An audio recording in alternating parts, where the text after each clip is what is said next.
Oh, no, I don't think there's any rules or parameters around this. I think soccer's the wild, wild west. Oh, yeah? You shooting from the shoulder? I'm shooting from the shoulder.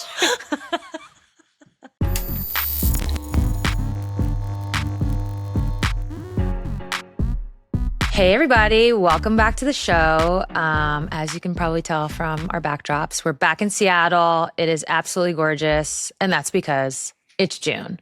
And Pride Month it brings the gorge. It brings the absolute gorge. So we're really excited to be back in Seattle. We're really excited for Pride Month. And you can't talk about Pride Month without talking about one of the more famous Meghan quotes I've ever seen. Which I've had some good ones. You've had some good ones. This one might be the best. And I have so many questions. The quote is, "You can't win championships without gays." That's science right there. Okay, first of all, where were you? What was the question? Lay it out for me. I'm pretty sure I was in the mix zone, and I'm pretty sure I was talking to Meg Linehan. This is 2019. It's June. We're in the World Cup. I mean, we don't need to relive the whole thing. But needless to say, I was feeling myself in general. Yeah. I was in my bag, on the field, off the field, in the mix zone, in the media. I was doing my thing. And I think Meg was asking just like what it means to play during Pride Month, and obviously the progress that has been made. Our team was super gay in 2019. There was a lot of us that were out.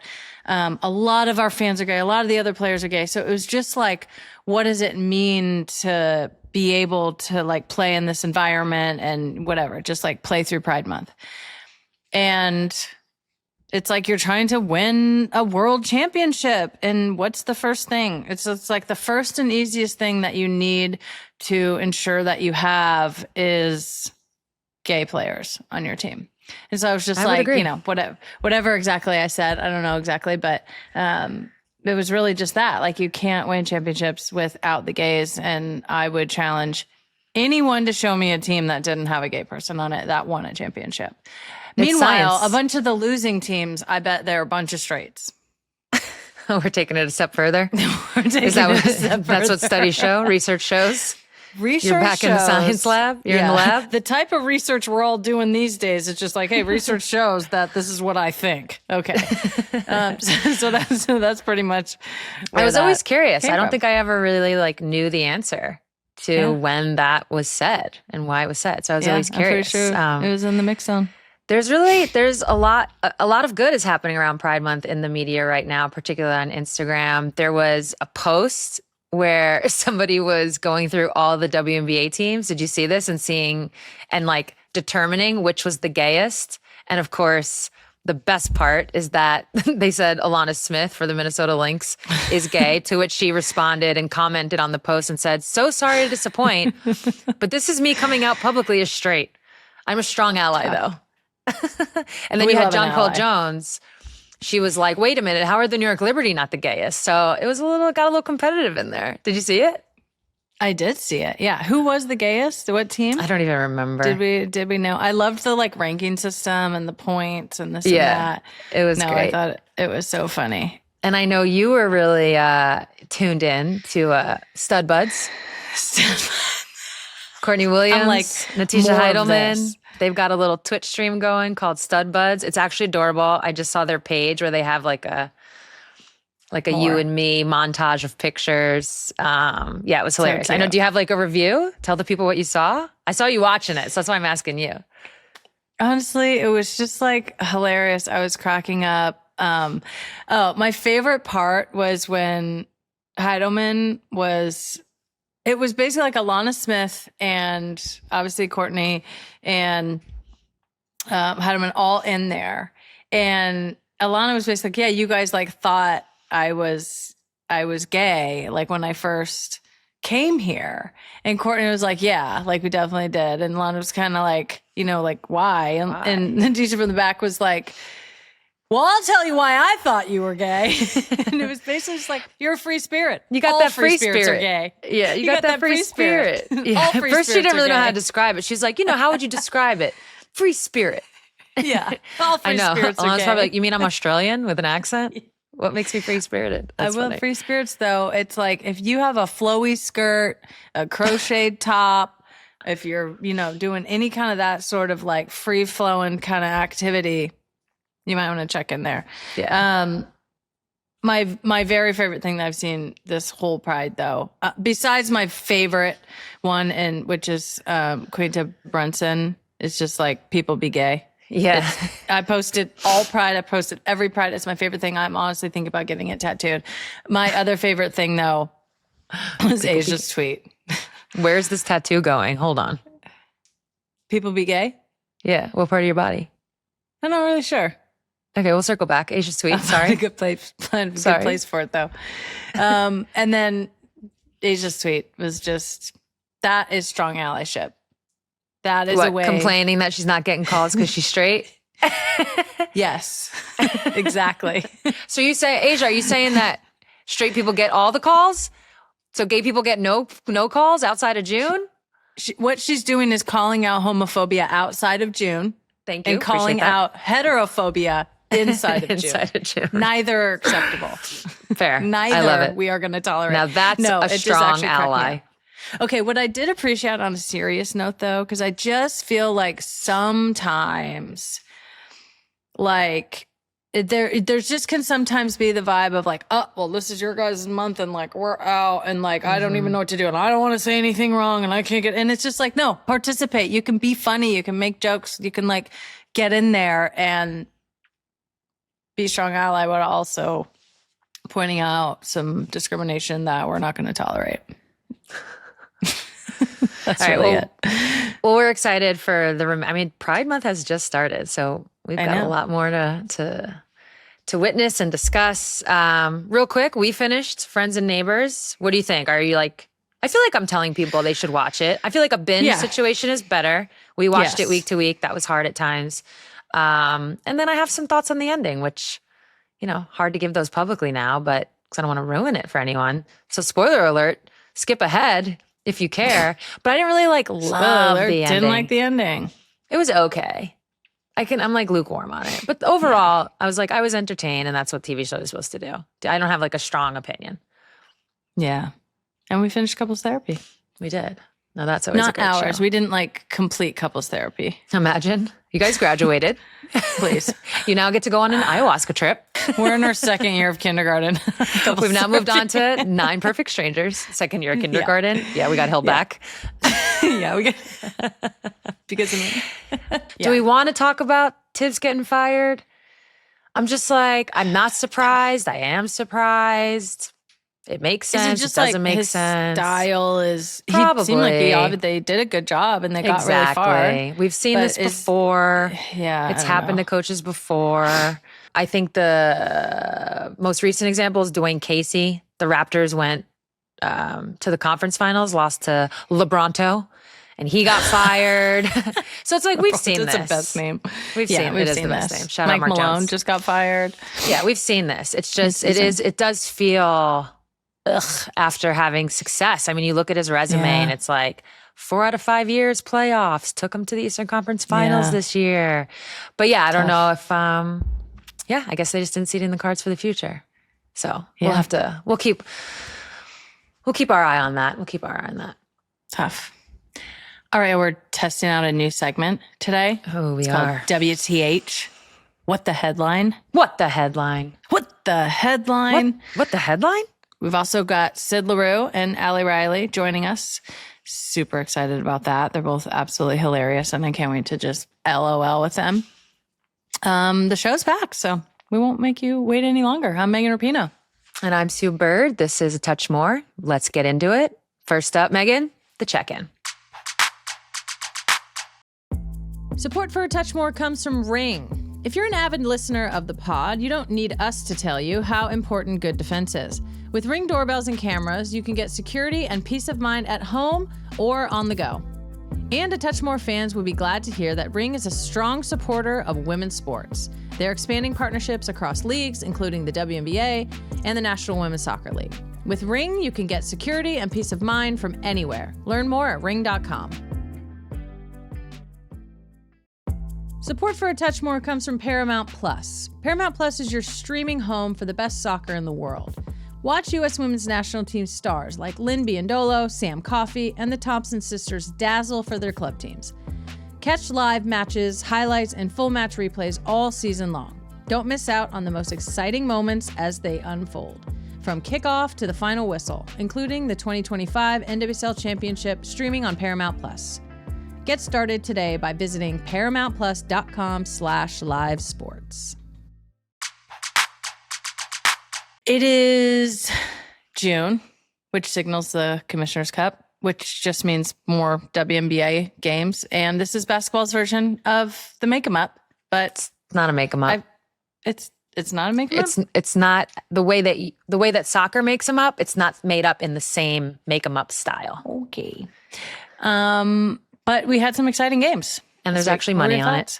Yeah, and there is money on it. And there is money on it. The best kind of make 'em up. Yeah, WNBA is WNBAing. It was an interesting week. Big week for a couple guards. Kate Martin, even though the Valkyries lost to the Lynx, Kate Martin had 14 points in 6 minutes. She played 19 minutes on the game, but had like a crazy spurt. You can actually catch Kate Martin on this week's episode of Bird's Eye View. Drops on Friday. Did you drop some bird dust on there a little bit? No, but I did drop a link in the show notes. And you can also check it out on YouTube if you haven't already subscribed. No, but it is crazy because I interview Kate. A big part of what we talk about is just like, what is it like to be this player who is a role player trying to get their footing in the league? You know, the ups and downs of that, the mental toll of that. It's totally different from, to be honest, like star players. It's totally different. Your margin of error is so small, and just like what it's like for Kate. And so to hear her talk about that, to go to her game, we went to the Valkyrie New York Liberty game. She gets no burn. She gets 0 minutes. Tough. So to go from 0 minutes to then turn around in your next game, you have 14 points in 6 minutes. I don't know. I think that says a lot about Kate's mindset. But Megan, you were sitting courtside with your twin sister, Rachel, who had never sat courtside before. Yeah. And my favorite part of that night was listening to her talk about what it was like to sit courtside. And I know you had like a running commentary. So please share with the people. The whole game. I mean, I have like a series of pictures where she's just like in my ear asking me questions. First of all, it was so much fun. We had what my mom quote said. My mom suffers severely from FOMO, and she was like so excited for Rachel, but also like she wanted it to be her. And so we were talking to her after, and she was like, "Oh my God, did you guys just have like total fun? Did you have total fun?" And we were like, "Yes, Mom, we had total fun. Whatever that means." Rachel's main concerns were frankly about her safety and my safety because the players are so close. The action is so intense and so right there. The bodies are bigger than ours. Favorite part. I'll just say that. And she's like, so many times it's like, what is the plan when they come crashing over here? And I'm like, they never have. I get that they could theoretically at some point crash into us, but like they never have and they aren't. And like if they do, I don't know. I'm catching them. I'm just hoping I'm not like mid sip. But it was yes, a lot. They could come crashing. She was like, "Oh, my neck. I have to look up at the Jumbotron. My neck hurts." And then she's like, "Everything's so close." But then she was like, "This is awesome and it's amazing." And we just like, we had total fun. We had like the best time. She couldn't get over how big the players are. She couldn't get over how physical. They're very tall. The game is. Very fast. And then my third favorite part was the next night we sit down, or afternoon, we sit down on the couch, pop on the TV. She's like, "What's on?" I was like, "Oh, the New York Liberty are playing." She was like, "What? They're playing again? A back-to-back?" She like, "What?" I was like, "Yeah, they probably got up and, I don't know, flew, trained to DC, whatever they do now." They flew out that night. Yeah, they chartered. Good point. What am I talking about? I'm like, yeah, they're in DC and they're playing. She's like, I just, that game was so physical last night. Like, how are they doing that tonight? She and I was like, couldn't believe it. So, Rachel, would you argue that basketball's harder than soccer then, or? I wasn't hearing that. I wasn't hearing that at all because Okay, fair. you know who couldn't play a back-to-back? I know. A soccer team. Because you guys are wimps. Because it's harder. I'm just kidding. It's harder. So yeah, that was low-key one of my favorite things. Yeah, that was funny. From her game. But yeah, so shout out to Kate Martin. That is not an easy feat. Also, Courtney Vandersloot set a franchise record for points and field goals for the Chicago Sky franchise. That's like the whole franchise. Everyone who's played there, she is now the record holder in both of those. They beat Dallas last Thursday night. Soot had finished with 13, 9, 4 steals. And the best part of it all is that she moved past her wife, Allie Quigley, into first. So now Allie is second. Sloot has over 3,700 points, over almost 1,400 field goals. And that took out Allie. And the cute part was Allie was there to film it. I feel like that would have been you. The best part was that Sloot posted that video of Allie filming her and was like, oh, I can see the like excitement and disappointment all at the same time. Totally. Like, good job, babe. I feel like actually that would have been me. I would have been like, I'm so proud of you. God damn. You would have just been in the pride. I don't know. We've never directly competed, but except that one time I pushed you in the back, but that was different. How many of Allie's points do you think Sloot assisted on? Oh, That would be I'm interesting. sure How many there's collective? There's a researcher out there who could tell you. Yeah. I bet it's honestly, it's probably half. It's probably half. Yeah. Yeah. No joke. That's fun. That's fun. It wasn't such a great week for the Fever Guards, unfortunately. More injuries on that team. It just sucks. I just feel like sometimes on a team, when the bug comes, the bug comes. Both Syd Colson and Sophie Cunningham are out. How do they manage this? And then I saw today Sophie has like a huge chunk out of her tooth. I think it's a veneer. You've actually dealt with all of this injury and a tooth thing. So you tell us how this is all going to be managed. Well, when my sister tripped me and knocked out my tooth, I was like 8. So I can't really pull from that experience. I don't really remember much except being totally traumatized. But I think it's a veneer. So I think she's good. I think she'll just go get it fixed. No, I think as far as these two injuries go, the big bummer is the positions they play, right? So now you have Caitlin out, Syd out, Sophie out, like 3 guards, your 2-point guards. Honestly, this makes an argument for why point guard is the most important position, because now will the team be able to function? Mm-hmm. I don't know. They did bring in Ari McDonald, which is going to help on a hardship contract. But how interesting that when you lose your 2-point guards, you're like, oh my God, how's this going to work? Whereas if you lost 2 post players, listen, I'm not saying the team's going to look great, but it'll function. The ball will get up the court. So that's the bummer. The bummer is the positions that were lost. And then, of course, just having injuries, like you said, it's just always hard, especially this early in the season, especially for a team that is trying to find themselves and is trying to establish chemistry, identity, to go on a run. The good news is I've just gotten word that Syd Colson is expected to play tonight against the Mystics. As you guys know, I record these on Tuesdays, so that's June 3rd. So that is the good news. That helps a lot. But yeah, I think it's more the dent it puts in the timeline of chemistry. But then at the exact same time, they can't be freaking out over there. It's early in the season. Mm-hmm. Everything will be fine. It just puts a little bit of a bump in the road, some adversity that, sometimes helps teams.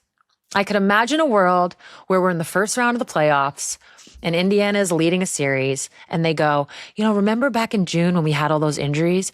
We really were able to establish who we were because some people had to step up and, DeWanna Bonner got more comfortable and now we're here because of that. I can see it now. So I think they'll be all right. You know what? This is perfect timing. We have a new segment that we teased at the top, WTH, What the Headline. We are interrupting this segment with our new segment. What the Headline? What the Headline?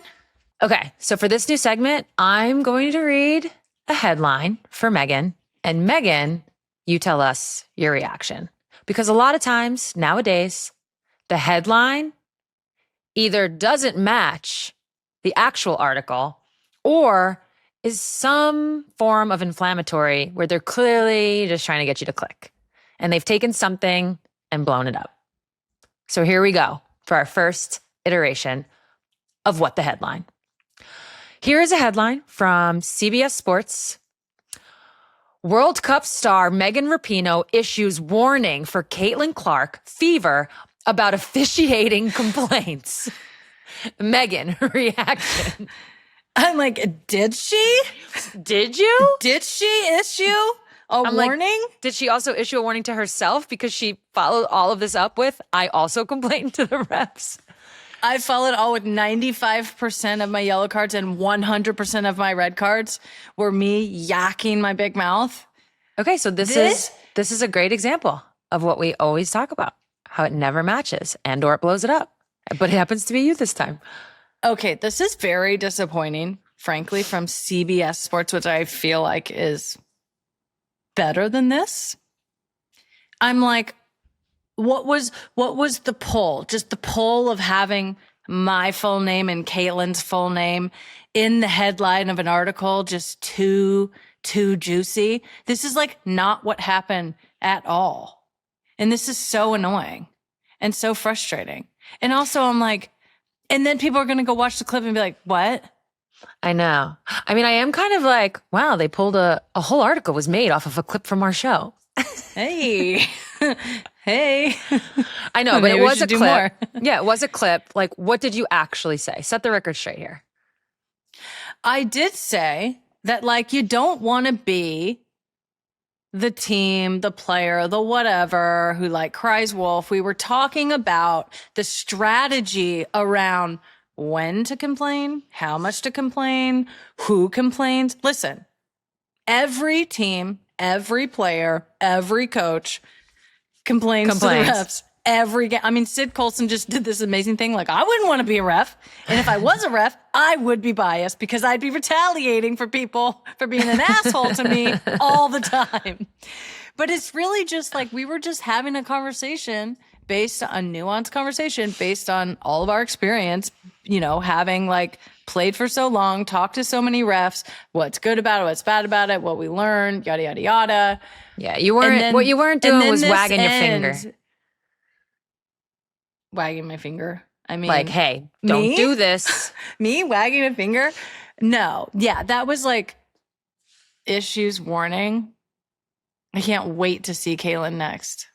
I will be wagging my finger and issuing warnings and telling her what I think about it. I mean, it's just ridiculous. What did you think of this? Did you see this before I did? I think you did. Yeah, somebody sent it to me.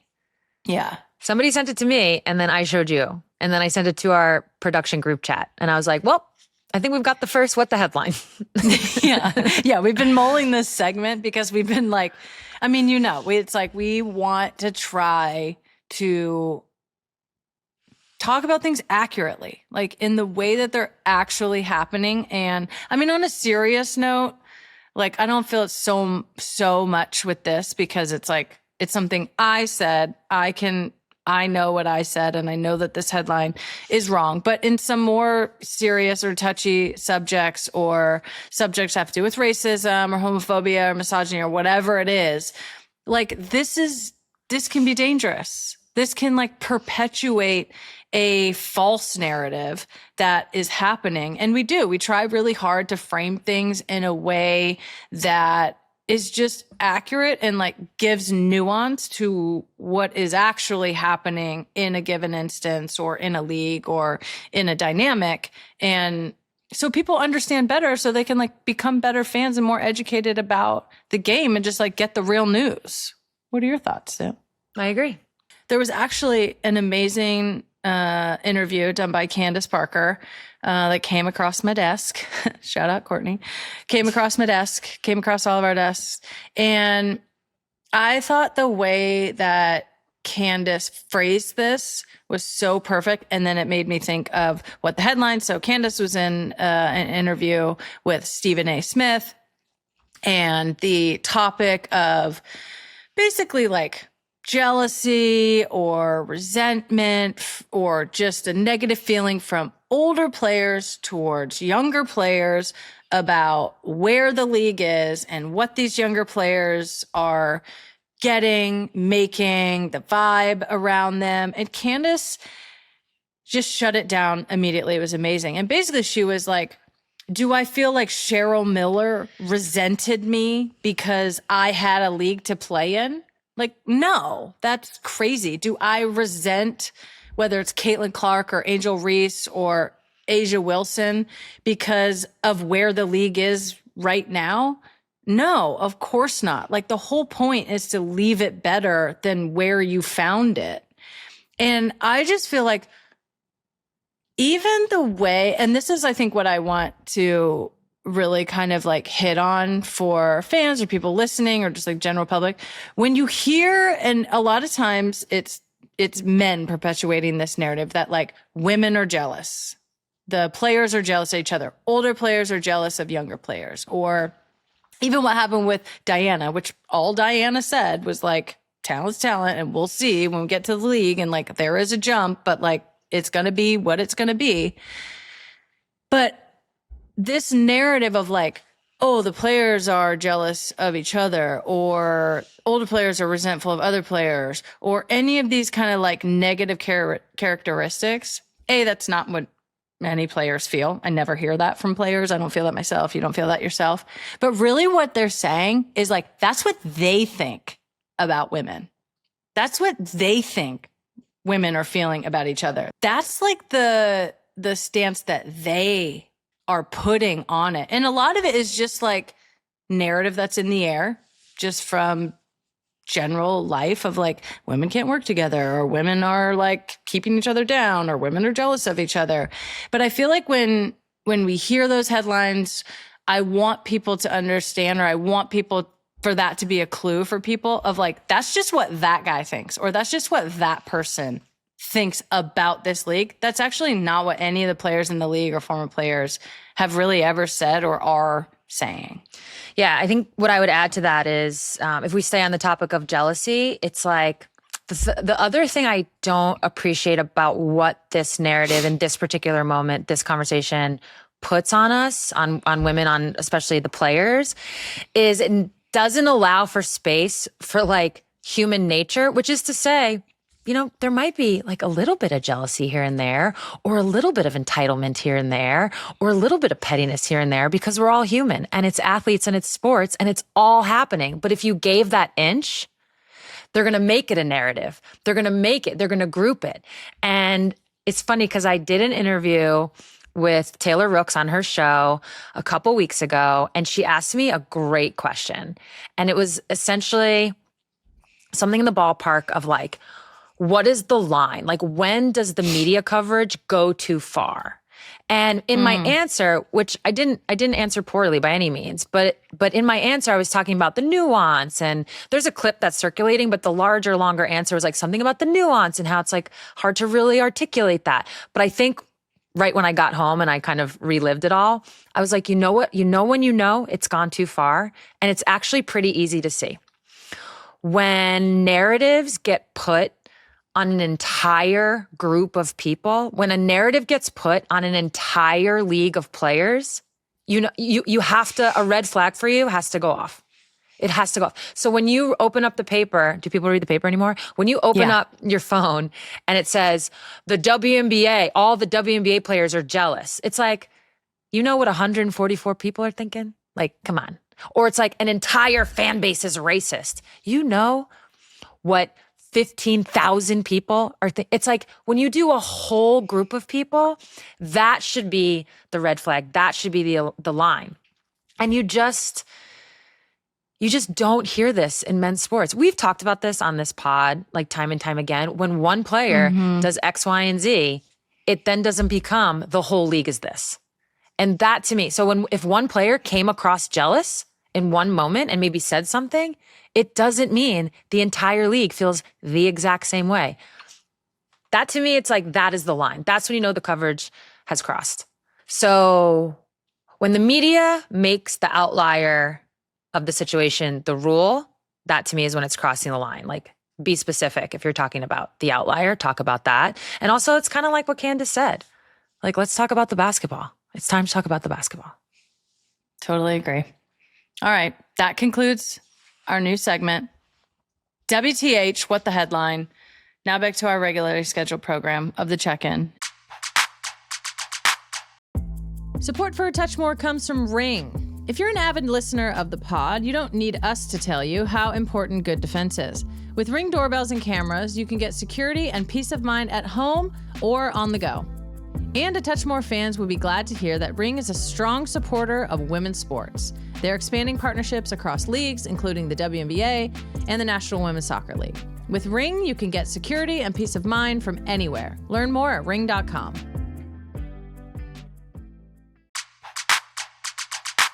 And we have some soccer news for you today. And we have something that is just so near and dear to my heart. We're going to start with the U.S. Women's National Team. More specifically, Becky Sauerbrunn's retirement celebration is today. The team is playing in St. Louis, which is Becky's hometown.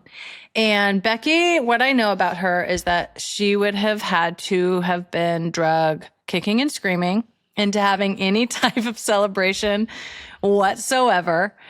And I'm so happy that she got drug into it and is allowing this and to get her flowers. She's also working the game. She's on the desk. And so we're going to get her commentary. But I just wanted to give, oh, look at this. I have a beautiful bouquet of flowers right here. These are Becky's. I thought those were for flowers. Me. They were for you yesterday. And now they've been repurposed. Becky, it's our gift to you. And these are our flowers for you, Becky.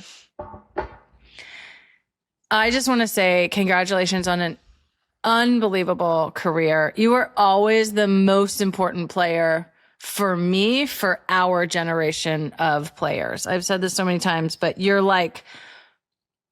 the leader's leader. You're the star's leader. You were the one that was leading everyone, even when your name wasn't in the media or your face wasn't out there or whatever it was. You're always my captain.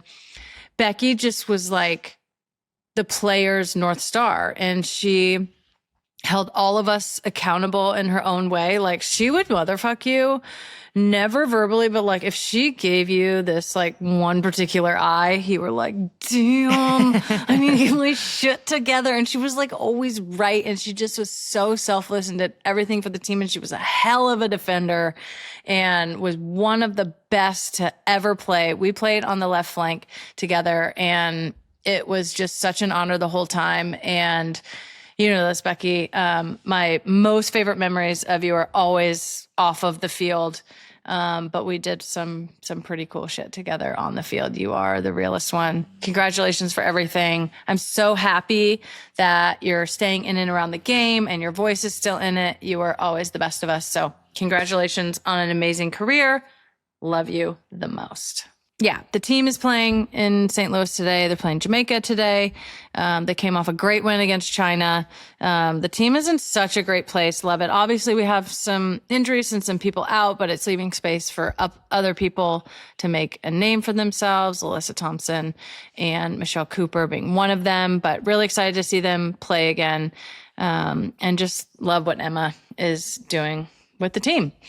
Moving on to a little NWSL news. I thought this was fascinating. Washington Spirit coach Jonathan Hernandez is leaving the Spirit, and he's going to become the new OL coach in France. So as you guys know, Michelle King owns Washington Spirit, and she also owns OL in France. I'm just kind of like, if I'm the Washington Spirit, am I mad? And like, I am interested in how Michelle navigates the conflict of interest obviously they're in different, whole regions of the world and different leagues. Washington Spirit being the NWSL, and OL obviously plays in France and plays in the Champions League and is one of the best teams in Europe forever and ever. But they're essentially competing for the same pool of players and the same pool of coaches.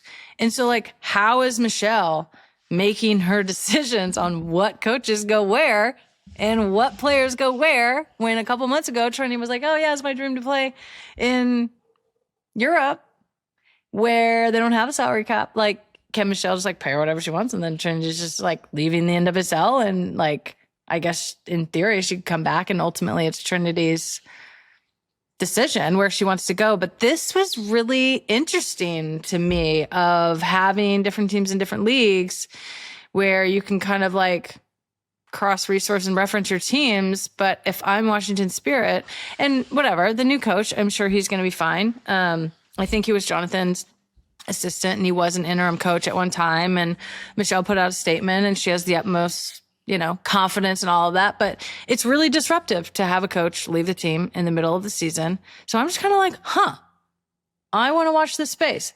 I know, and this was a little bit different. I know how I felt when Michelle King owned OL and OL also owned the Seattle Reign and she was making decisions on behalf of OL. Does she make these decisions? Like, is she in those rooms? Or there's no way of knowing? She's the money person. She's an owner. Okay, fair. I think, curious. I mean, from what I know about Michelle King, I think she's making the decisions. I don't know, but it's an interesting... Yeah, it's an interesting setup. And it's, I think, to bring up. What sticks out is, are there rules and parameters? Because I know from my WNBA ownership stake, there's a lot of rules and parameters around what you can and can't be involved in. Doing and saying and owning in the world of women's basketball. Yeah. So there's a lot of limits. Like, from what I understand, you can't be in the WNBA and in Unrivaled. Like, as an example. So that's what's kind of interesting. But maybe because they're in different countries. I don't know. Oh no, I don't think there's any rules or parameters around this. I think soccer's the wild, wild west. Oh yeah, you shooting from the shoulder? I'm shooting from the shoulder. Never seen that before. You just had to get it on the camera. I had to get it out there. Oh wow, I'm wearing my Rodman shirt today. Oh my god! Well, I mean, you just look like a cartoon. I can't remember his name. I kind of am a cartoon. It sucks sometimes. So it's just an interesting development and something I want to keep watching. And like, ultimately, like, how do you navigate fighting for the same Yosemite pool? Sam? You just looked, for some reason, you were given Yosemite Sam. With like a little bit of like a little why some reggae moves, something. Just I don't know. Salsa. Honestly, half the time I don't know what's going on over here. All right. Well, so we're keeping our eye on it. Yeah, that's our soccer news. Obviously, the NWSL is on a break because it's international break and friendlies are being played. Excited to watch again the Jamaica game. We'll talk more about that because they play tonight and we're recording our pod.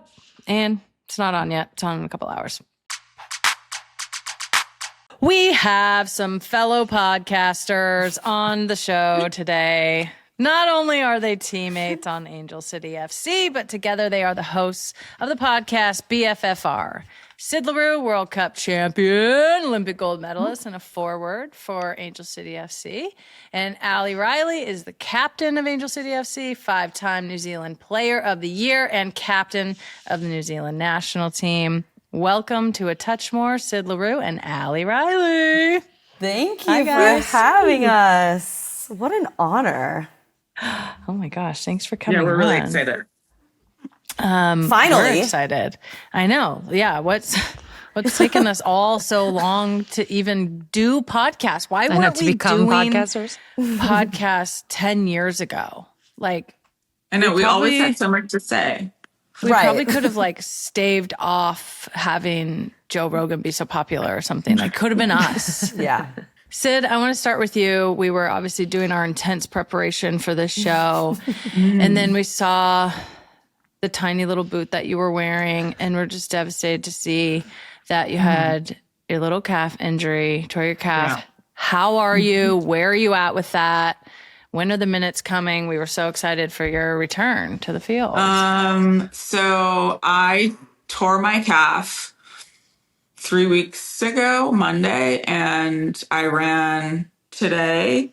And then Thursday, I'll be on the field. I'm a fast healer. You are a fast healer. Okay, that is fast. Yeah, for a muscle injury, I feel like. I mean, it was like quite a big tear as well. So, okay. but Was I'm it like high or low, gastroc or soleus? it was long. It started at the gastroc though. Okay. Okay, so you're healing up well, and you're getting ready to make your return. My debut. Your debut, if you will. I wanted to touch on that also, because you took some time away for your mental health earlier this year. And I wanted to know sort of like what it was like to even be in a place to do that and to feel comfortable to do that. And I was thinking about it this way because I feel like early in all of our careers, like that was not a thing. That was like you suffer wherever you suffer, and then you go on the field and you suffer more. So what was it like to even feel like you could do that and you could like have the space to take what you needed and to give yourself what you needed? I honestly think like there was no other choice for me than to like take a step back. Preseason was like super crazy. I got in a really bad accident. The kids were sick. We were gone. And it was just like a mess, and I just couldn't catch up with like anything. I was not myself at all. I literally couldn't even play soccer. Like I could not make a 5-yard pass. Like it was just so bad. And you like lose yourself in that. And I've probably never taken a break in I don't know how long, because having the kids in the off season, that's not a break. So I was able to just take a step back, and honestly, I loved it. It like doesn't scare me anymore to retire, because I'm like, wow, this is not so bad. The time of her life. Yeah, this is not so bad. There's some perks. Yeah, there are. And I was telling Allie, I'm like, I could just retire right now, but I don't want to end it that way. So I got to come back. But no, it was the best thing that I ever did for myself and like for my little fam. So it is amazing that, we can take this time now. Like you said it right, P, like we just struggle through everything, and we're supposed to be strong through everything. And like, I feel like I've always done that, and I just like couldn't be strong any longer, and I just needed help. And the NWSL was very helpful, and so is Angel City. And yeah, I'm just like moving on up. I mean, I think what I love about that is we'll use your calf as kind of like an analogy. You would never come back from your calf if you weren't 100%, because if you don't get to 100, you're going to be at 75, 80, you're going to go play, it's going to drop to 50. And then you're going to have to take time off to build it back up to 75, 80. You go play, it drops. So if even like mental health, I don't think people understand, is very similar. You need to take the time away to get back to 100, and now you can go and do your thing. So I love that. I also think if I didn't take time and the calf would have happened, I would have lost my fucking mind. That probably And should so have. I'm so happy that like I took some time away, and like I know how to deal with things better. Like I haven't like been emotional over my calf at all. It's just like, it is what it is. I took this weird step. Like I've come back from way worse. So yeah, I feel like taking that time has made me be able to like go through things a lot easier. Yeah, definitely. Okay, so we're going to get back to soccer in a second, but listen, I need to understand with you too. Like, Allie, I'll start with you. How did this podcast start? How did you, like, what is the idea for the show, the genesis? Can you believe you're a podcaster? Like, what happened there? No, we can't believe it. And when we have our friends, family, players on other teams sending us messages like, we listened to you on the way to work, on the way to training, how and why? Not that it isn't an amazing podcast, but Syd is always, Syd's antics. She's hilarious. She's up to no good. And I love documenting my life and my friends and my family. And I'm so glad I did, not just because of what it became with BFFR, but when you lose your home in the fire, those memories mean everything. And people tease you, right? Like, oh, before everyone is doing social media, I was always filming and making content. And I it's been such a blessing now. And with Syd, it all started with her in the rain, grinding up on a mat to Usher, and Usher was doing the halftime show of the Super Bowl and basically should have contacted Syd to join him. 100%. But we were in preseason, so that's probably why it didn't happen. And the video got so many views. We started doing other little funny parodies, and it just kind of spiraled until someone offered to pay us money to actually do a podcast. So that's what we're doing now. That's right. That's and then right. you're like, and then we were just talking about this before, but then it's like this out of body experience of like, wait, are people listening? Like you sit in the room, you record the thing, and then you're like, are people going to listen to it? What's going on out there?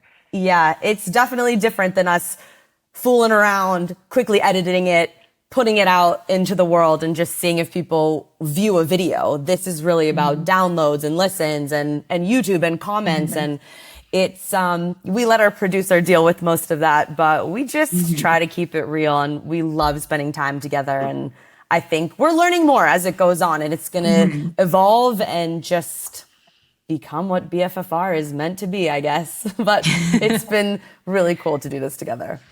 Yeah. What I love about it is like, I think both of you have been just very open people in general, but just like more of an open book, sort of like writ large about your journeys on and off the field. Ali, it seems like what you're saying also is like, this is a creative outlet for you as well. I mean, we've all played sports for so long, and I feel like the longer you play, the more you understand, like I have to have something else. Yeah. But like from the, like just being able to control your own narrative about things, or just like have your, like say what you want to say. Sometimes just you get asked questions and you have to answer those. But what's that like? And what does that mean to both of you? Ali, you go first, to be able to control your own narrative and just be able to like creatively put out there what you want. I think there's so many amazing sides to it. First, financially, to have something else when the NWSL salary doesn't really cover all my bills, and my husband, who is really enjoying his LA lifestyle. And that is the reality of where we are right now for a lot of us still in women's sports. And then having purpose off the field, and with it being the two of us spending time together, being able to be real. But I think, P, the way you have been outspoken was inspirational for us, because we have felt like we're in a box as women athletes, as women in society. And you can only talk about inspiring young girls and fighting the fight. And those are important. We are doing that. We've dedicated so much of our lives to that. But there are other things about us that we want to share, and we want people to know, and things we want to do, and that we love and that we hate. And I think you have been really, really a pioneer in this space. And I think you have opened doors for many, many of us who are following in your footsteps. So thank you to you. And it has been really meaningful to us for so many different reasons. Well, we better have some nice things to say also, Syd. Let's see. I got to go back in the archives. See if I can pull one. Yeah. I always like have been super honest. I think that's kind of been my thing always, is I've just been like, this is me, this is who I am, like whatever. And I think you get asked the same questions all the time. Like it's the same question that has been asked 1,000 times in your career. And you're like, just Google it. Like, we want to talk about something else. JFGI, you know what I mean? just like Google it. You can find that story 17 times somewhere else. Yeah. But I think just to be able to like tell our story the way we want to, and like also bring in, you know, laughter and tears and like hard conversations, just like the things that Al and I do like day to day.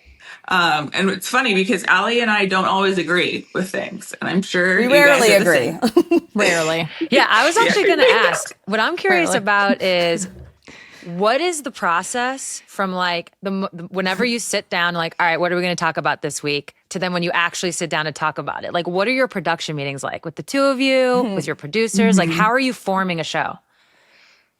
It's still kind of in the works. I'm not going to say Yeah. we've been winging it, but we are Yeah. adapting and figuring out what works for us and what makes us most comfortable. But our favorite moments when we prepare is just either on the phone, on FaceTime, or I'll go over to Syd's and we're just like, this story happened and that reminds me of this. And we've got stories of Syd's wedding, my wedding, Orlando, giving birth, the injuries, you know, bonding, team bonding disasters that coaches, like anything that, you know, what you can think of from your career. And then our producer has to take that and put it into something cohesive and give us a little bit of structure, and then how that could also work with a guest. So we're kind of, we're taking our personalities and then trying to, like, you know, make it, figure it out. Yeah. Digestible. You know, something, I mean, Syd, what you were saying just resonated so much, because something Sue and I like lamented about and still do at times, but forever was just like, you show up to whatever publication, and it's like the bigger it is, usually the more male it is, especially in sports. And so they're basically going to like get the bio out and be like, so the Wikipedia page. You're from Canada. Tell me about that. Yeah. Oh, looks like you had to make a like- choice. Yeah. Yeah. and Did you it's ever like- play Canada? What was that like? Yeah. Yeah. Or it's like all these really very important, obviously, but like very serious, hard hitting earnest, topics. yes. That's like, tell us how we save the world. And we're like, okay, I mean, we will, but you're not listening, first of all. So to have that, I think that's part of, you know, even for Sue and I, like owning our own narrative, or like, how do we just like owning the narrative for women's sports? Like, how do you think about talking about whether it's like actually women's sports or just like narratives around it? Or like, do you guys think about that in terms of like, well, this is what's always said and this is like what's actually happening in our lives? Yeah, I would say so. I think it is true. I don't think people really, like, when you're doing something big or you're doing an endorsement or something like that, it's like usually exactly that. It's looking at the bio and seeing like who you are before you, like right before you come into the space. So I feel like Ali and I have been able to like figure out ourselves as we're like moving into this space, and like what works and what doesn't. But also we didn't want to have just like a soccer podcast or a like women's sports podcast. We wanted to like broaden it like for everything. Motherhood, mental health, like injuries, growing up, getting old, retiring, all of the things. And I think that we're able to do that in a way that like people feel comfortable. Like I feel comfortable coming on and talking with you guys anytime. And I think that's really important, to be able to get like a really good story and a really good episode. And we're all so different, our experiences. And that's something where women's sports is getting big enough that I hope people can understand not to lump us together. And that's what happens, I think, with some of those questions you're saying. It's like, why should people watch women's sports? No, Syd and I want to talk about what this injury has been like for me, what Syd's has been like for her, what being a mother has meant to her. Like, so you can start seeing us as individual profiles and as the legends that you all are. I think it's just, it is subtly trying to educate people without having to spit it out. We're just trying to be an example of constantly showing up as our authentic selves and hopefully allowing other people in this space to feel the same way. I love that. You guys, you know, what I have seen of your podcast, I was even a follower when you were before you were actually officially a podcast. First of all, I love that you use humor. That's just like always going to hit. Like even when I'm watching a commercial and it's got something here, I'm like, I'm going to buy that now. I just love it. It resonates in such a different way. So I really have, I just have so much fun listening to you guys. But what really comes through is just your chemistry and your relationship and the things you've been through. You know, you mentioned injuries. You're both going through that now. You mentioned other things like Ali, losing your family home in the fires, like how devastating that is, motherhood and how difficult that can be, just all of it. And what's cool is you guys have experienced all this together and you have each other. And so I'm just curious, professionally, personally, like what has your friendship, Syd, I'll start with you. What has it meant to you over these years? I feel like Al has been there for like all of the really tough stuff and the really good stuff. And we just like started our relationship kind of like when we both were playing in Orlando. We both didn't think we would ever leave there, and then shit went down, and we had to move on. It's the NWSL. Yeah. But I just like, we are very different. Like, and it's really nice to hear her perspective on things when it's like maybe something that I don't see. And it's like not having to like go head to head, like a competition. You know, I feel like every single time I talk to like a guy or my boyfriend or whatever, it's a competition because I'm going to win. And like, like Allie is just so easy to talk to. She's been there through everything. You know, she's number one auntie. And it's just nice, like living 6 minutes away from her and being able to see her every day. Allie, do you want to show Syd some love? I talk about Syd all the time, but it's weird that we haven't actually been that close for so long. That was only the 2021 season was our first season playing together. We tried to play together in 2020, so that just didn't work out for the Orlando Pride. But for us to start this friendship during COVID, when Syd started the process of her divorce, and then being there when the divorce was finalized, seeing the kids, they're growing up so fast just over these 4 years. And for us to be in this final chapter of our careers, you need someone besides your partner to go through that with, because we tell each other things we tell each other everything, but we can say it in a way that it isn't always just trying to make the other person feel better or a competition or, okay, well, let's move on because we don't want to go to bed angry. Like any of this stuff. Like we can just be so real and gross and open and honest, and we will show up the next day and train, rehab, whatever it is. And now we'll show up in the evening and record our podcast. Like we will show up for each other no matter what. And to have your best friend, and Syd, not in a bad way. Syd feels more like a sister than a best friend because it's like, it's deeper than that. And to see your sister go through the mental leave and the injury and just the challenges she's had, it's something that I also have learned a lot about myself and about Syd and our friendship, our relationship. And I just feel like we can face anything, any challenge that this life brings us if we have each other. No, there's something really powerful and honestly kind of radical around like female friendship. And then, oh my God, if we're funny, that's like a whole other level on top of that. It's like, get the fuck out of the way.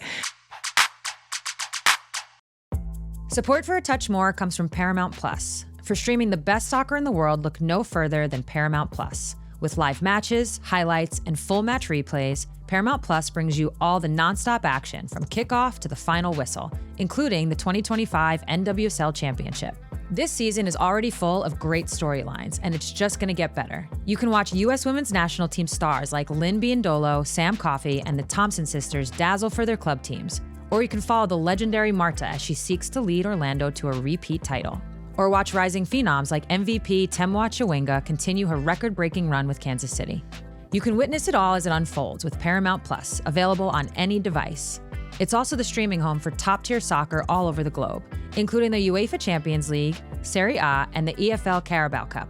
Point is, if you're a soccer fan, it's a must-have streaming service that lets you stay tuned in all year long. Visit ParamountPlus.com/live sports and get started today.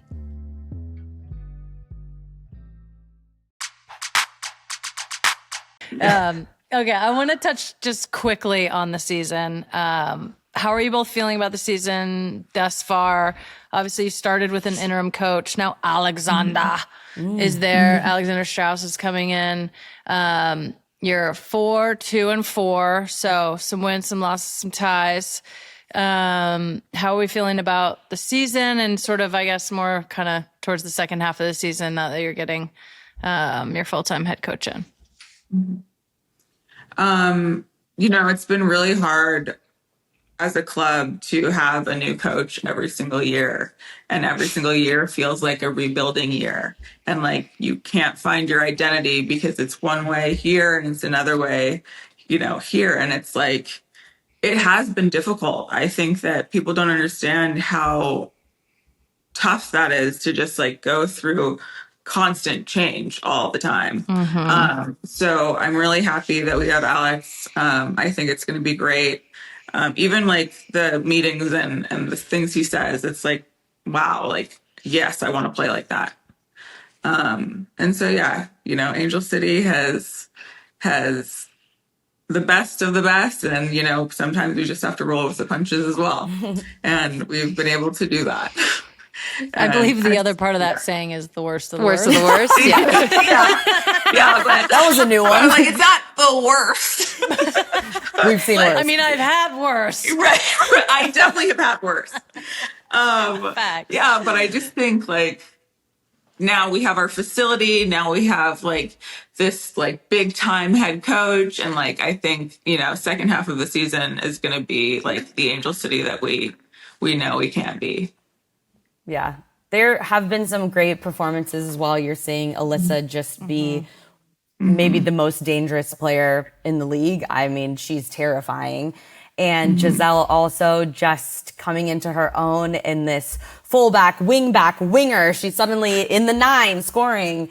So there are so many positives, and it just has always felt like we have these great pieces. When is it all going to fall into place? And I felt a little bit of that in 2023 when we had this run. And, you know, people say you kind of have this rebound when you change a coach, and we just haven't had that same confident feeling where we kind of knew exactly what we were going to do and we could execute it, and it was dangerous. And I think Alex has the experience, and from the 3 trainings he's had, the girls are just buzzing, and he's very clear. And he also isn't saying, I'm going to come in and because I'm here, you're going to win. It is, we're going to work hard. I'm going to teach you.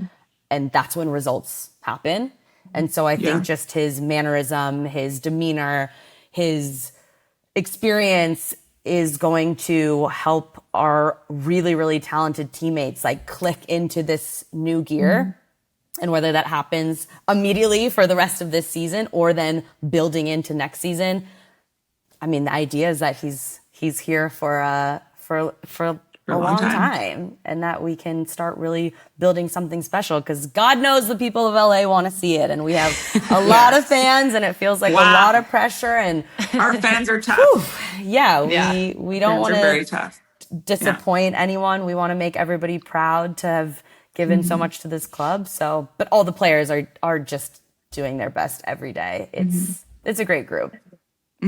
No, I mean, I think we can all agree that like clarity and certainty in a professional sports environment might be the best thing. Like, no matter what, yes, you're going to go on the field and run and do your best, but like showing up every day and knowing exactly where you're going to train, what's going to happen, whatever. And then like on the field from a tactical and from like a training perspective, knowing what you're getting otherwise, like it's just like chaos all the time. So if you're constantly going through change, you're constantly going through coaching change, constantly going through like, where are we training? What's the facility? Where are we at today? That's like, I just feel like you can't understate how disruptive that is to a team coming together and like being successful. So your new facility looks amazing. I'm so excited.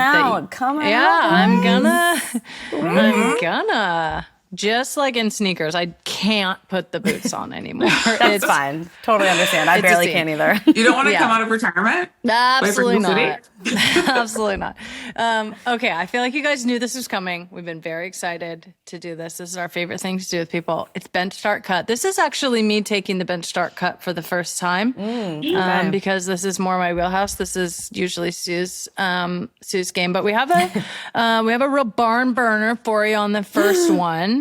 So this is for both of you. Obviously, you're familiar with bench start cut. The first one is Trinity Rodman, Mal Swanson, Sophia Wilson. This is why I didn't want to do it. What? This is why you didn't want to do it. Did you put this in there and is that why you didn't want to do it? This is why I didn't want to do it. Man. So I don't know, because they all bring such different things. I don't even know if I can do that. So you're just going to have one out of the three of them. We need all of them. None of them are available right now. So I think they're all on the bench. This one was actually really easy. You know what? Do we let him get away with that? Yeah. Fair. Because you I'm found a funny way who's out of the it. closest to being available? She's starting. Who's the next closest on the All right. bench? Fair. They It's the feel- first. It's the first Two wiggle. babies. Yeah. It's You're the first like time the we've let babies. somebody wiggle it out. babies. So you wiggled Yeah. out. Yeah. Can't comment on their form We'll right now. bench and cut the babies so that they can come back and play. Yeah. Okay. Yeah. Trin, you're in Bravo. as soon as your back is feeling better. You're starting. Bravo. You've successfully wiggled out of that one. You're welcome, Okay, Syd. Sid, this one is specifically for you. Cassius, roux, or chicken? Oh, it depends on the day. It depends on the day. Today. Today, Tuesdays. As she hoists chicken up. I'm always starting chicken. And sometimes one of the two has to be on the bench and the other one's got to get cut. Yeah. I mean, Cassius has been banging goals, I will say. So, Yeah, I mean, Allie, Lately- as the auntie, you can answer this one too. Yeah. as the aunt, Cassius, Yeah, you have to answer it. Sissy is my girl. But Cassius, we had some bonding. He came to training. He was on the treadmill. He did some bicep curls and he was out there banging goals. I was given a couple tips and he was actually listening to me. And then he scored on the full kit? weekend. So yes, full kit. his Liverpool shorts have like a 1-inch inseam. They're very I small. love his full They're kit. so He small looks now. very He's had it for retro. like 4 or 5 years. I love I'm like, Cassius's I full can get you a kits. new one. Yeah, he's starting for me. I'm chilling with Sissy on the bench, and it's okay. I'm cutting chicken, and that's okay. Chicken is Chicken won't know. chicken won't know. Chicken won't I know. don't even know. Chicken won't It even is know. really crazy though, the difference between the two kids. Like they could not be more opposite. Yeah. Like Cassius is shy, don't know where he gets that from. Sissy's like, here I am, Yeah. zero athletic ability. Don't know. It's like a little We watched Mix and match. We watched the video of you putting them in the bathroom and they could say whatever they wanted. I was betting my mortgage on Sissy hitting us with the motherfucker, goddammit. And We couldn't wait. She's thinking so I couldn't hard. We couldn't wait. Wait, Yes. what? Which one said what? One of them was like stupid, and the other one said idiot. Rue was shut up. shut up. Yeah. And Cassius was stupid. And I was like, I wanted Yeah. way more from the kids. Way Right? more. Maybe Come a on. couple years. Yeah, years. you Yeah, had a lot to maybe. say I though, think- Sid. Yeah, I did. Yeah. Yeah. Sid My locked herself normal- in the bathroom. Okay, Allie, we have one for you. This I feel like is going to be tough. Captain of Angel City in LA, where you grew up. Captain of New Zealand. Your home country. Having a home World Cup. Oh my gosh. I know. Wow. Who Okay. did this one? Okay. Me. Somehow I'm now answering all three, but I was just talking about having the home World Cup because being a captain is such a huge honor, but none of my career has ever been about me. And we have great leaders on the team. I'm not even able to be anywhere near the field with the team right now, and everything's going great. You know, we have great leaders and players who are captaining the team right now. Same with New Zealand. A home World Cup is something that is so far out of your control as a player. It doesn't matter how good you are. It doesn't, yes, there's some, the economic success of your country, but that's like nothing that you can affect as a player. If you're going to make that bid and your country is going to be awarded that, there's political implications. There's so much to that. So that's something that so few players in the world, that it happens in the time that you are in your career, will ever experience. So that is I'm starting with that because I feel just so lucky, and it is luck. It is luck that it happened at that time that it did. Yeah, And that it's a we won gift. the opening game. It is such a huge gift. Yeah. And I think with the other two, I'm only going to go based on playing for New Zealand for so many years and knowing what it felt like we went through an investigation with a coach. We have lost so many games. We have fought so hard for better resources and conditions, and to be the person representing the team in those conversations, to be part of FIFPro, to wear an armband at a World Cup that made so many people feel seen. That for me is the whole point. And so that does slightly just inch above not being at home, but being captain of Angel City, because that's something that is a huge privilege, but it's not something that defines me. But I think I found a way as the captain of New Zealand to do something that could really make an impact on many, many, many people. Good answer. Great answers. I am jealous that you got a home World Cup. I'm like, we had one in Canada, which was My right home there. World Cup. On Yeah. turf. My home World Cup. No. She's Canadian now. That one is If you are benched. from Canada. Exactly. We won in my hometown. Yeah. That was pretty cool. I remember watching that game, your opening game, and just like being elated that you guys won that game. Like, that was just so cool. I could tell how much it meant. I mean, we've played against each other literally for 1,000 years. That's how old we are. Are you going to tell the story? Oh, yeah. I was telling Sue today. I have this, like, I can't remember where we were, but I have this, like, lasting, vivid memory. We played against each other all the time. You're a defender. I'm a winger. And I was on the wing, and I got the ball, and I tried. It might have been in the Olympics, 2012. And I tried to just, like, push the ball past you and run past you, which why I ever tried to do that, I have no idea. And I tried to like run around the outside, and you obviously just like accelerated way faster than I could. And you like looked back and were like, like you were basically just like, did you even try that? And I was, Allie! my reaction was I was like, wondering where she why would I even try? Like, honestly, it was like such a like, bitch, did you just try to outrun me? And I'm like, I know. I like, what the fuck was I trying to do? I love You tried it so again much. in our last game. We played against each other in Seattle. Such and, a humble you pie just for me. I was like, always yeah. looking for that.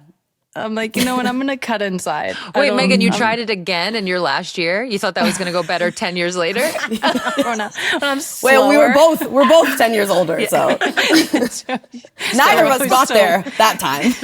I know. I think Sarah We just, Gordon got kicked it there. out of bounds. We're like, neither of us are getting to this. Let's just stop. Oh my gosh, so funny. Yeah. Thank you guys so much. Yeah, thank you so much. This was so fun. We can't wait to come on BFFR.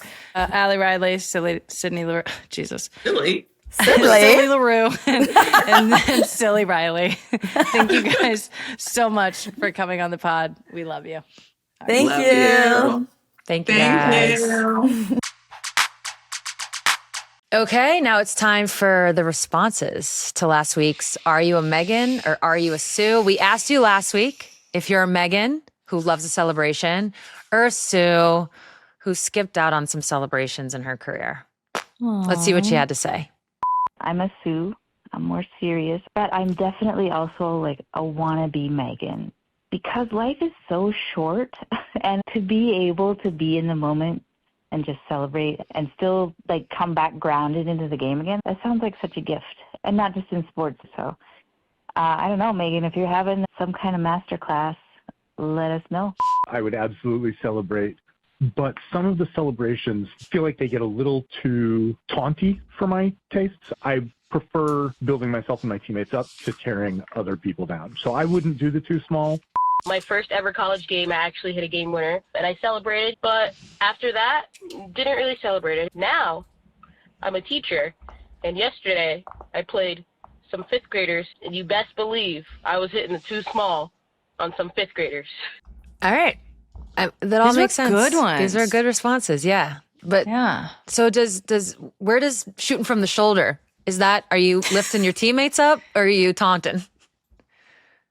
I was never, before I have to eat my words, I'm going to try to think about whether this is actually true or not, but I don't think it really is. I was never much of a taunter.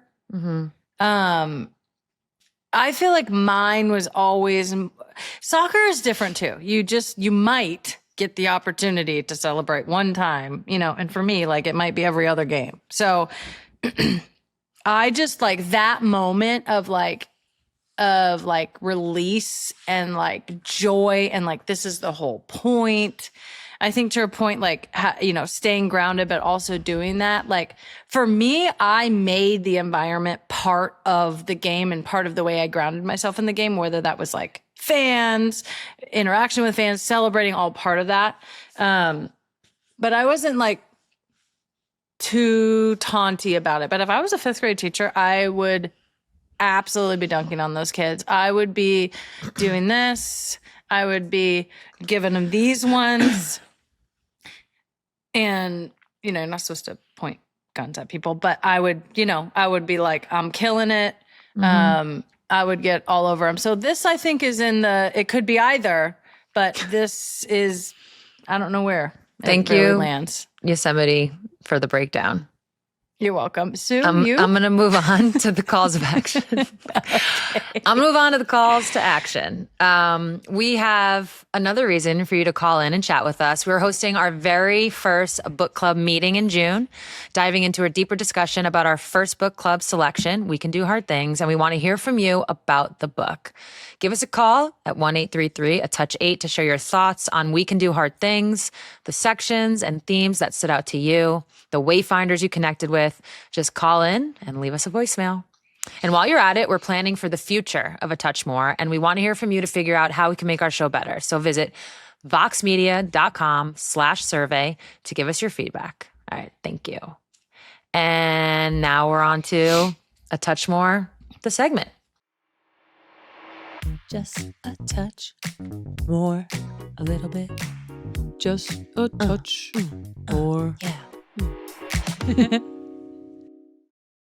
So first up, there was an article that we both read. It was about a trans athlete, AB Hernandez, who won 2 California high school jumping events. So really what, no pun intended, jumped out to me is when you got into the heart of the article, which is about a trans athlete who, again, was participating in these events. California State now has this like new kind of like rule where whatever event a trans woman is in, so in this case, let's call it the high jump, right, that AB was in, you can then, and let's say 10 athletes qualify for it, they give an extra spot, so now 11 can. And let's say in that event, the trans athlete medals. They allow, so let's say AB finished first, second, or third, whoever finished fourth bumps up a spot. So they allow for this like extra space, as if to say the trans athlete is taking up that spot. We all know where we stand on this. But what I found interesting about that is in this particular moment with this particular sport, it actually kind of answers the questions around the quote unquote unfairness that people always bring up. And yet people are still complaining. So nobody missed out on a chance to compete and nobody missed out on getting a medal. And by the way, AB, who did win 2 of the events, it wasn't like Smash City or anything like that. So all that really says is, okay, so it's really not about having the chance to compete. It's actually about the transphobia. So that's really what stuck out to me. Didn't AB jump just as high as the other participants? They all jumped the same. But the only reason why AB won was because she didn't have a fault. She didn't and have the a others fault, had and the other one ones fault, did. like a missed I jump. just want to continue to challenge the narrative and the fear mongering that is so present in that if we let trans people play in sports, they're just going to dominate everything and completely take over. And that just isn't happening. It's just not happening. So I just want to keep saying that for people and keep debunking that. And not even just debunking it, but just like, let's just pay attention to how much that is said versus where it's actually happening. Right. Where it's actually happening and the incongruencies that lay there. And then, of course, what you said, it turns out it's just about the transphobia. Again, interesting pilot program in California. But yeah, we'll continue obviously to talk about this and watch this space. Congratulations to AB Hernandez on jumping 5'7", just like the other girls. And last but not least, congratulations to Allyson Felix, whose documentary, She Runs the World, premieres at Tribeca on June 5th when this podcast comes out. That means tonight. It's about her story, obviously, all the things she's encountered as a mother in sport, documents it all. She's had a lot of fights, a lot of challenges, and it's really, really an amazing movie on an amazing woman. So congrats to Allyson. And that's it for the episode. See you next week.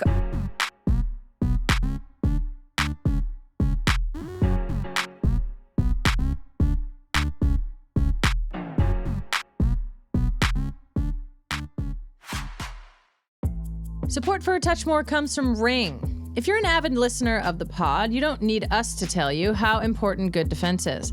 With Ring doorbells and cameras, you can get security and peace of mind at home or on the go. And A Touch More fans will be glad to hear that Ring is a strong supporter of women's sports. They're expanding partnerships across leagues, including the WNBA and the National Women's Soccer League. With Ring, you can get security and peace of mind from anywhere. Learn more at ring.com. Support for A Touch More comes from Paramount Plus. Paramount Plus is your streaming home for the best soccer in the world. Watch U.S. Women's National Team stars like Lynn Biondolo, Sam Coffey, and the Thompson sisters dazzle for their club teams. Catch live matches, highlights, and full match replays all season long. Don't miss out on the most exciting moments as they unfold. From kickoff to the final whistle, including the 2025 NWSL Championship streaming on Paramount Plus. Get started today by visiting ParamountPlus.com/livesports.